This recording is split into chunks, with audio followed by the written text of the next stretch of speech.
Welcome back, everybody, to another edition of Plane Talk. Today I want to follow up on a little bit of chip breaker anatomy and just to go back into the topic of setting the chip breaker. So typically your chip breaker is a softer steel than your cutting iron or your blade. If you were to lay your chip breaker down on a flat surface, it shouldn't rock. If anything, you might have a little bit of a concave towards the bottom, and it acts as a little bit as a spring, but flat is good. Good place to start. Now, the convex section here, or the hump, is part of the mechanism to hold the chip breaker down tight to the blade. This area here under the chip breaker needs to be flattened to mate with the blade so that there is no light underneath the front of the chip breaker. Now, I don't know if you'll be able to see this, but the concept is that the front edge, the leading edge of the chip breaker, is tighter than the back edge. There should be like a little bit of a gap there. So that when it clamps down, only the front edge is making full contact. So that's the basic geometry. We did also in past videos talk about smoothing this over when you're fitting your cap iron.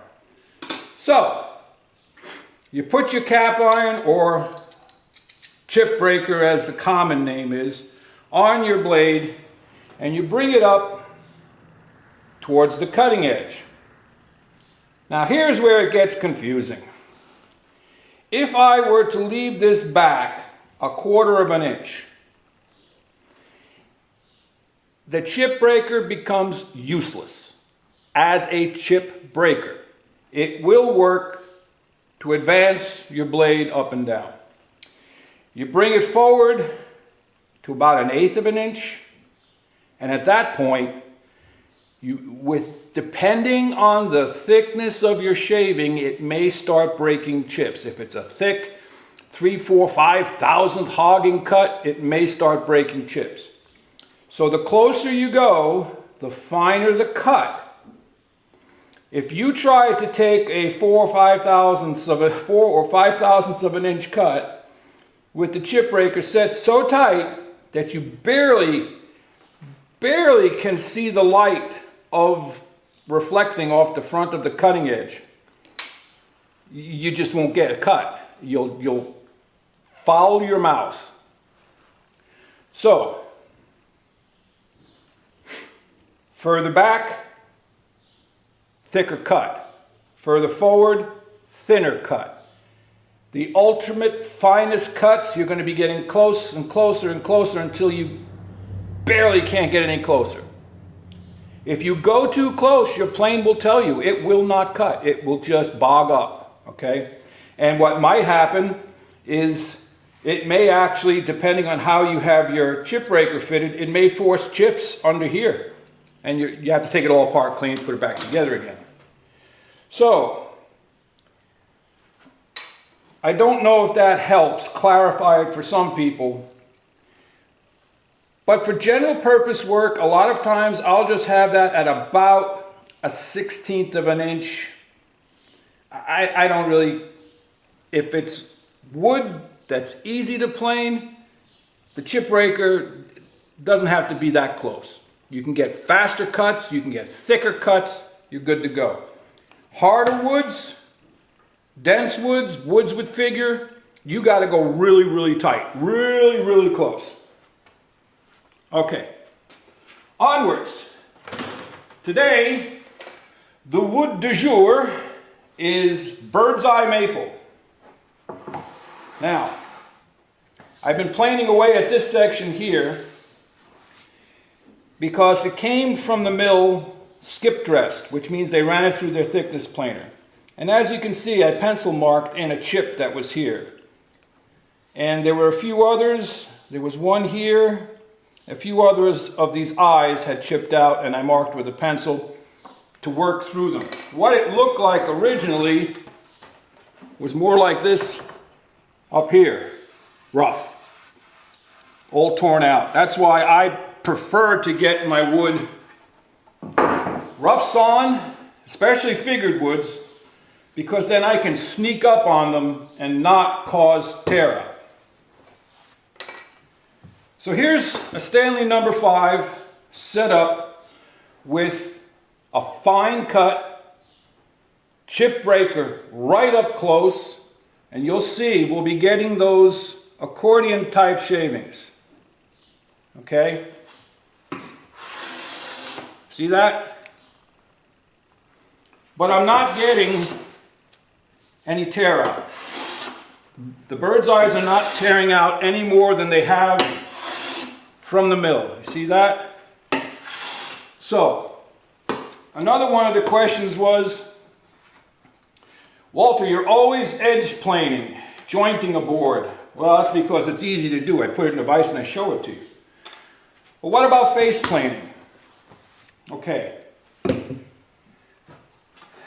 And here's another interesting topic about bird's eye. And right now I'm heart side up, I believe. Yep. The heart side up, that would make this the sapwood side, or the outside of the tree.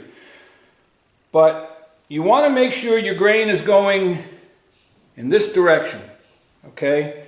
So that you're not planing against the grain. When you're flat planing, you want to put a couple lines across your board to see what your progress is like.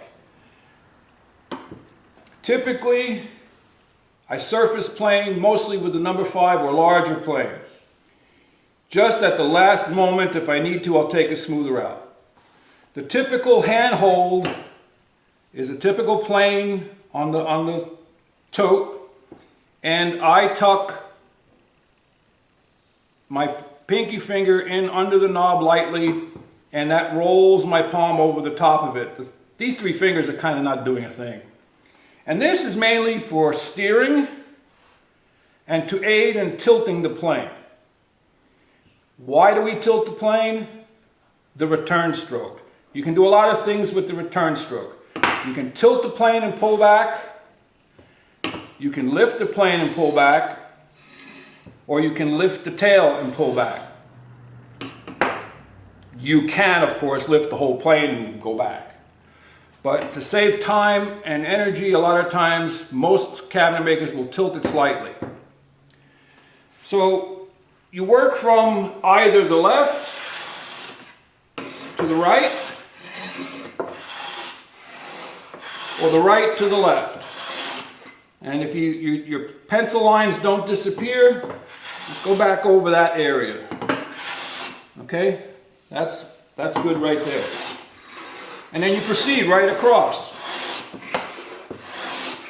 Now I'm approaching this at a 90-degree angle with the plane.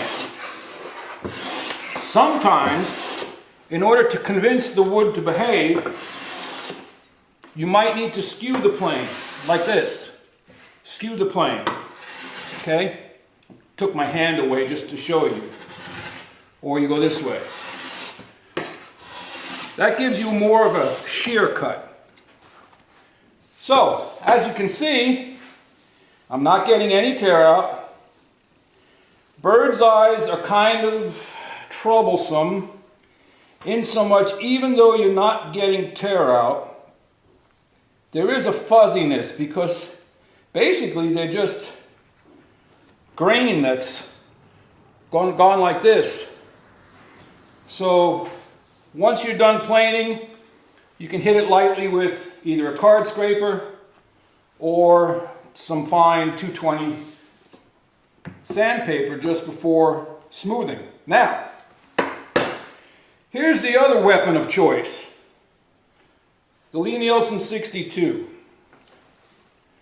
Once again, you have to have some sort of registration marks to tell you where you've been. So you remember, we were getting these accordion-like shavings from that plane because it had the tightly set chip breaker bunching up those fibers and curling them. I have my old Lie-Nielsen blade in here, which I have honed to 50 degrees. That gives me an effective cutting angle of 62 degrees. It's a high angle cut.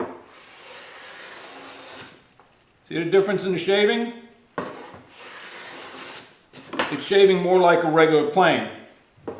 However, it is harder to push.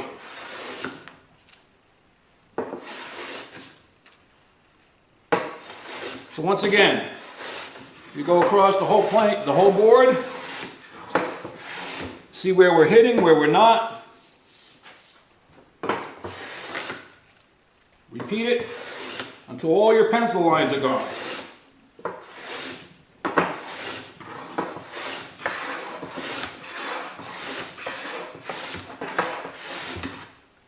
Now, surface texture. I would say the surface texture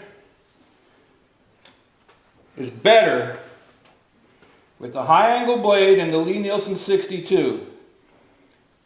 That's a gnarly one right there. There's another one right there. You will not get rid of that.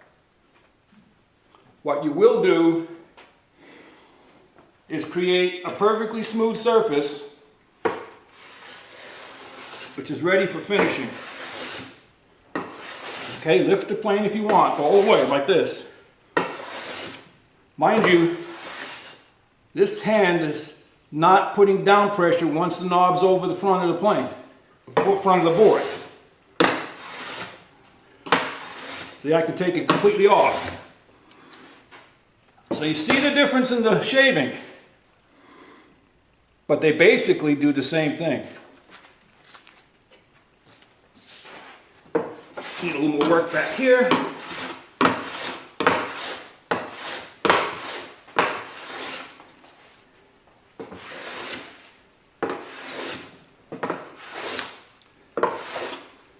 Got a little bit of a hollow back here. But that's basically it, everyone.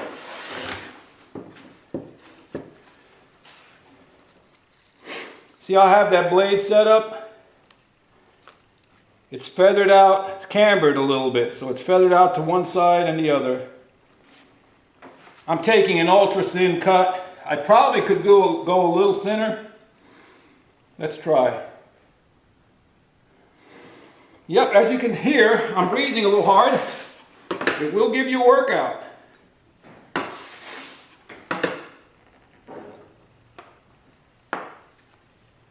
But that's okay. That's what we do. We're woodworkers. There we go. That's taking, oh wow, wish you could feel that. That's taking an ultra fine cut.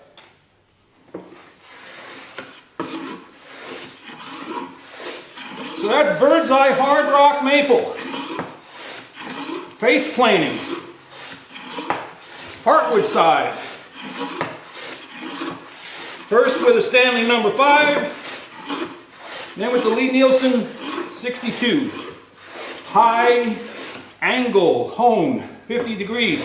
And there you go. Wow. I'm almost gone here with that little chip out. So, any questions? Hope I helped. One other thing about bird's eye.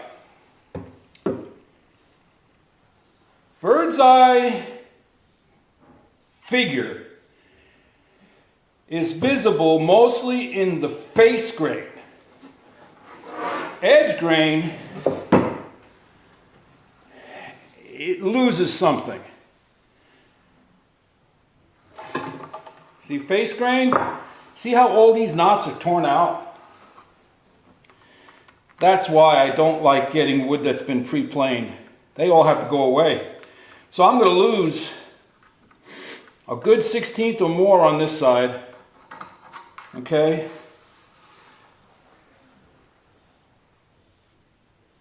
but the edge grain can sometimes become what almost looks like curly maple, okay? So when you're designing something, take that into consideration.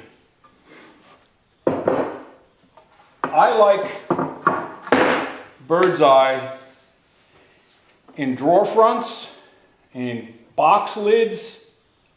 I very rarely will put any sort of molded edge on it because of the grain. I like it as an inset.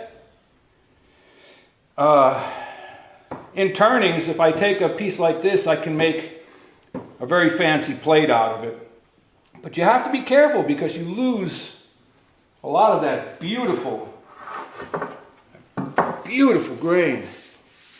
Boy, I really wish you could feel this. That number 62 does a great job on that. I'm not saying that you can't get a halfway decent finish, okay, with your regular Stanley. If you don't have a 62 and you don't have the budget for one, that's fine. Learn to sharpen your blade as sharp as you dare. Set the chip breaker right tight. See that? That's the kind of shaving you should be getting.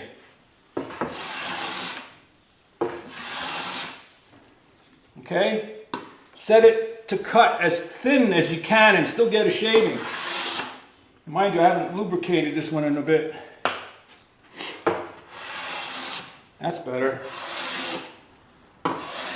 You do have to put a little more down pressure to keep it engaged. But it's not much. Just like I said, these fingers aren't doing much.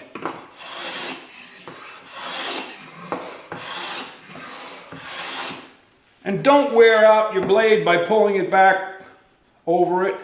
Tilt it, lift it, let the toe drag, let the heel drag, but don't let the full sole drag. Well, that's it for today. I hope this helps somebody. I know it's giving me a workout. Some people say I need one. Go out in your shop. Make some shavings. Walter out.